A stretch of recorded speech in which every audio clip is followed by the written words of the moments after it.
Muffin making. Sugar Belle hummed with a passive smile as she stirred a batch of batter in a medium-sized bowl. She was making muffins for a small bake sale that the town was organizing to celebrate a new beginning for the location. Now that she had the freedom to make her muffins as good as she wanted them to be, Sugar Belle smiled gleefully. She placed increments of the batter into a pan with round holes in them and placed the pan into the oven. Sugar Belle wiped her brow and her apron. Muffin baking was quite a bit of work. She hoped that she had not forgotten how to make them taste as good as she used to make them. Sugar Belle's house was eerily quiet. She took notice after she put the pan into the oven. The faint sounds of chatter from outside seeped through the house and into her ears, but it was hardly noticeable. Sugar Belle sighed and pulled up a chair by her table and sat down. I need to get this house painted, she thought. It's too gray. Sugar Belle's front doors creaked, making her jump. She pushed her chair away and walked into her living room. Her door gaped ajar, except no pony was there. Sugar Belle walked through her doorway and peered outside. The other ponies in the town were off minding their own business, talking to each other and attending to other social events. Then who? Hey, Sugar! Sugar Belle jumped up and screeched at the top of her lungs. She twirled her body around and met with a pony of blue. The two ponies both screamed, the visitor backing away. Catching her breath and calming herself, Sugar Belle focused her vision on the pony. Night Glider? The blue-coated Pegasus chuckled nervously. Hey, Sugar, I didn't mean to sneak up on you. Sugar Belle sighed and gave a warm smile. No, it's all right. She raised her brow. What are you doing here? I heard that you were making muffins for a bake sale, Night Glider said, taking her eyes to the kitchen.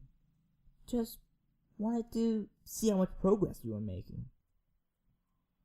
Sugar Belle opened her mouth to say something, but her friend already continued to the kitchen. She followed Night Glider there, where she studied the counters. They were covered with baking tools and ingredients, laid in an unorganized fashion. I was meaning to clean that mess up, Sugar Belle said defensively, but I guess I am a bit lazy. Night Glider ignored her, advancing to the oven and sniffing the air. She took in a deep breath and made a satisfied sigh.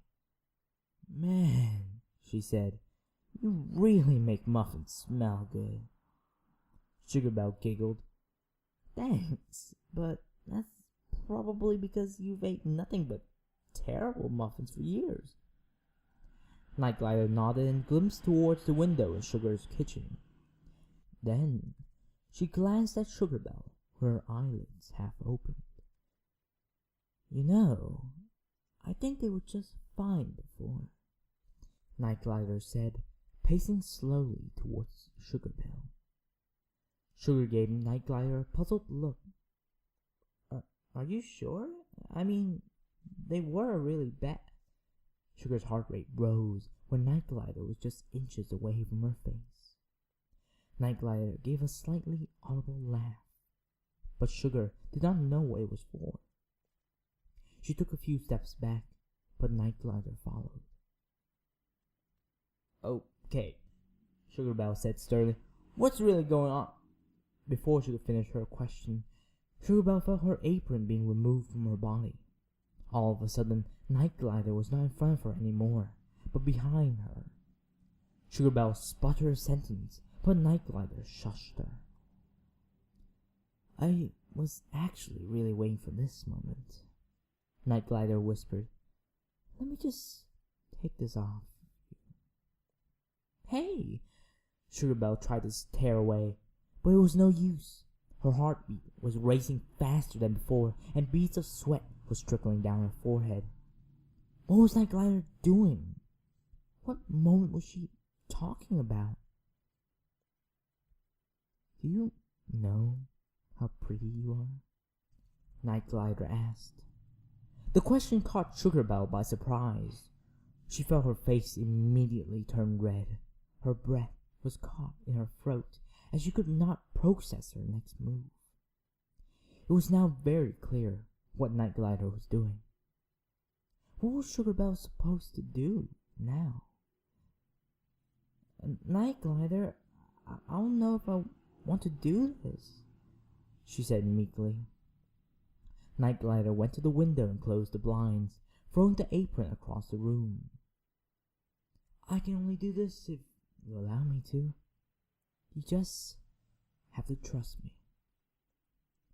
Sugar Belle's breathing calmed down and turned to face Night Glider. Did you really think of me that way? Ever since the spell was broken, I started having thoughts about you. Night Glider said, You're just so beautiful. I can't look away anymore. There's no pony else that interests me. Sugar Belle bit her lips and blushed. Night Glider stepped towards her and leaned in. Sugar Belle made a split decision and returned the favor. The two pressed their lips together, their eyes closed. Night Glider thrust her tongue into Sugar Belle's mouth, twirling the other tongue with a tangled embrace. Sugar Belle gave a muffled response, but Night Glider paid no mind. Night Glider brushed her hoof along Sugar Belle's tender and soft cheeks, then gently massaged her dreamy hair. Sugar Belle made a quiet moan as she too made an attempt to use her tongue to the most of its capabilities. Her breathing alone filled the noise in the room, and an odd sensation started between her back legs. The two broke away from the kiss and gazed into each other's eyes. Sugar Belle was almost out of breath. Oh my goodness, Sugar Belle sighed, breathing slightly heavily. That was amazing. Night Glider laughed, a giddy laugh. We're not done yet. Sugar Belle felt her body being pushed to the ground back first. She made a small yelp as she made contact with the ground. She opened her eyes and saw that Night Glider had removed herself from Sugar Belle's body and was studying her back legs. She gave Night Glider a confused look, then realized what she was about to do. Sugar Belle made a small squeak and guarded her vagina. No, she said pleadingly. Not there. Night Glider only chuckled softly. She moved the arm away from Sugar Belle's pussy and placed her head between her friend's legs. She stuck her tongue out gleefully and took a nice long look at Sugar Belle's vagina. It was already wet and it soaked the ground around it. Sugar Belle's heart was racing at full speed. She froze as she felt a tongue invading her innocence. Oh, Sugar Belle moaned as Night Glider licked her pussy. Her vagina throbbed and a large amount of sweat appeared on her forehead. Night Glider smiled as she licked the pink slit up and down with just enough force. She was happy. Night Glider was getting exactly what she wanted. Nighty, Nighty, Sugar Belle whispered. More. Night Glider grinned with a mine of mischief. She pressed her tongue farther into Sugar Belle's wet pussy, making Sugar howl with satisfaction. Her cries only made Night Glider want to do it even more. She licked with more purpose, and she took delight in the broken squeals of pleasure from her friend. I'm gonna...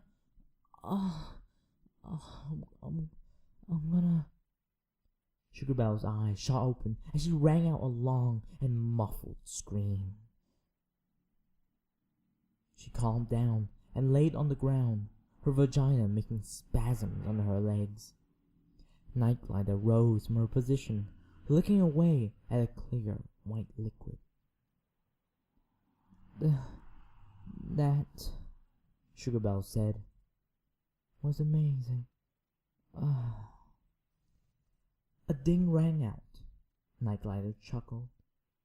Looks like your muffins are done. Thank you so much for listening to this Clopfic reading. I mean, I haven't done one in a long time, and it has certainly been a while, hasn't it? So I just wanted to give you all, all the people who care enough to listen to these epilogue sections, a little rundown on my situation. So recently, my channel has been flagged, and I'm currently in bad standings with the community, and that means I lose my privileges to set the thumbnail, and that also means I lose the privilege to make my normal length videos. I'm currently capped at 15 minutes maximum, and it's really hindering the stories I can do. Since in 15 minutes I can maybe read a 1,500 word story, and I guess that means I'll have to cut things up into chunks, if I want to do longer readings, and that would suck, that's a real shame. But for now, I can't really do anything. I mean, I've appealed the thing, but they said that they're not revoking it, so I'm gonna be stuck with it for 9 months, which should end around July or September or something like that. So again, apologies. I don't really know what I'm gonna do now, but I'll continue doing readings to the best of my abilities, and I hope you stick around. All those new to all the new listeners, welcome. I hope you enjoy your stay. I do Clop fiction readings, and well, whatever floats my boat. I want you guys to request some stories for me to read, since I will be recording a whole batch of them, around 4 hours or so worth of content, because my exams are coming up and I want to get all this YouTube stuff out of the way, done and over with, ready and set for upload whenever I feel like it. So yeah, if you requested something in the past and I haven't read it, there's probably a really good reason why I haven't. Maybe the story wasn't particularly good in my opinion, or I just didn't feel like reading it because of maybe it was badly written, something like that. So yeah, those are my reasons why I haven't read all of my requests. Go ahead, down in the comment section, request some stuff for me to read. And until next time, bye bye.